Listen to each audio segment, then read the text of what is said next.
नमस्कार मित्रों, RSS the great YouTube channel के इस नए वीडियो में आपका स्वागत है। इस बार हम बात करेंगे कि यह सुदर्शन जी के बारे में। इससे पहले कि हम आगे बढ़ें, मित्रों आप इस वीडियो को सब्सक्राइब और लाइक करना ना भूलिएगा। के एस सुदर्शन का पूरा नाम कुपहल्ली सीतारामैया सुदर्शन था। वह राष्ट्रीय स्वयंसेवक संघ के 5वें सरसंघचालक थे। बाल्यकाल से ही अद्भुत प्रतिभा संपन्न तथा अनेक विषयों का गहन अध्ययन अन्वेषक वृत्ति से करते थे। कई भाषाओं के मर्मज्ञ, प्रभावी वक्ता और कई पुस्तकों के लेखक सुदर्शन जी का जन्म छत्तीसगढ़ के रायपुर में 18 जून 1931 को हुआ था।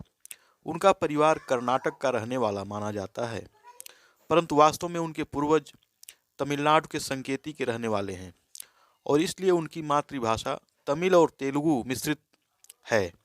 सुदर्शन जी के पिताजी सीतारामैया मध्य प्रदेश शासन के वन विभाग में सेवारत होने के कारण मध्य प्रदेश आए थे।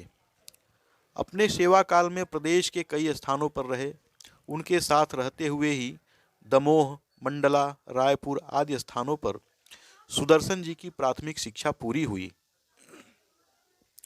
आज के महाराष्ट्र का चंद्रपुर उस समय मध्य प्रदेश में ही हुआ करता था। अतः जब पिताजी चंद्रपुर में पदस्थ थे तब वहां से उन्होंने अपनी हाई स्कूल की परीक्षा उत्तीर्ण की। उसके बाद सन 1954 में जबलपुर से दूरसंचार विषय में बैचलर ऑफ इंजीनियरिंग की डिग्री प्राप्त की। 3 भाई और 1 बहन में सबसे बड़े सुदर्शन जी ही थे। बचपन से ही उनका संबंध संघ से हो गया। परिणाम यह हुआ कि इंजीनियरिंग की डिग्री प्राप्त करते ही उन्होंने जीवन भर अविवाहित रहते हुए संघ के माध्यम से समाज कार्य करने के लिए प्रचारक जीवन स्वीकार कर लिया। उनकी पहली नियुक्ति छत्तीसगढ़ के रायगढ़ जिला प्रचारक के रूप में हुई। वे रीवा विभाग प्रचारक भी रहे। 1964 में ही उनकी गुणवत्ता को ध्यान में रखकर उन्हें मध्य प्रदेश के प्रांत प्रचारक की जिम्मेदारी सौंपी गई। मध्य भारत के प्रांत प्रचारक रहते हुए 1969 में उन्हें अखिल भारतीय शारीरिक प्रमुख का दायित्व भी दिया गया। सन 1975 में आपातकाल की घोषणा हुई और पहले ही दिन इंदौर में उनको गिरफ्तार कर लिया गया। पूरे 19 माह उन्होंने कारावास में बिताए। आपातकाल समाप्त के बाद वर्ष 1977 में उन्हें देश के पूर्वांचल यानी असम, बंगाल और पूर्वोत्तर राज्यों का क्षेत्र प्रचारक बनाया गया। क्षेत्र प्रचारक के रूप में उन्होंने वहां के समाज में सहज रूप से संवाद करने के लिए असमिया, बांग्ला भाषाओं पर प्रभुत्व प्राप्त किया तथा पूर्वोत्तर राज्यों के जनजातियों की अलग अलग भाषाओं का भी पर्याप्त ज्ञान प्राप्त किया।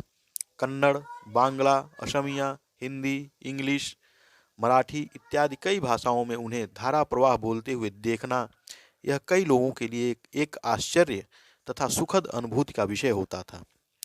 वर्ष 1979 में उन्हें अखिल भारतीय बौद्धिक प्रमुख और 1990 में सह सर कार्यवाह का दायित्व सौंपा गया।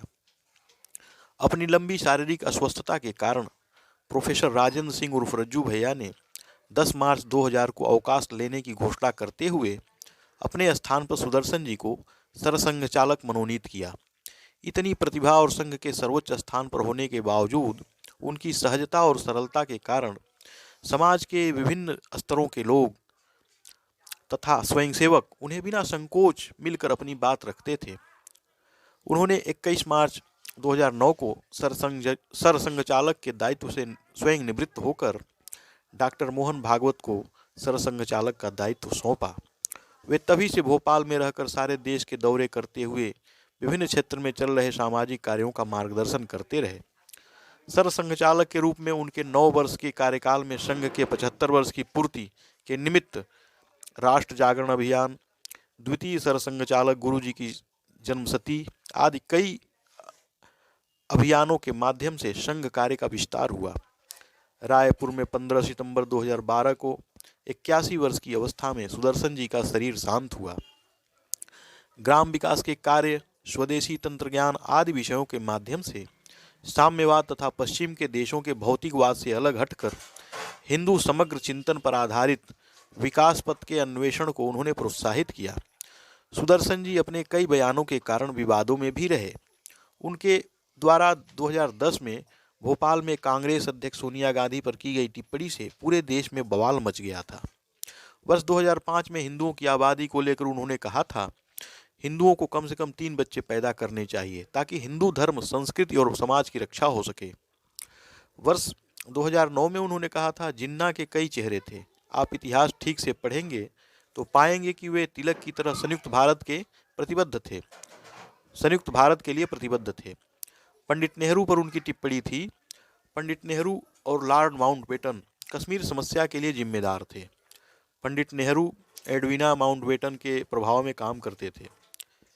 इंदिरा गांधी तत्कालीन प्रधानमंत्री लाल बहादुर शास्त्री की मौत के लिए जिम्मेदार थीं।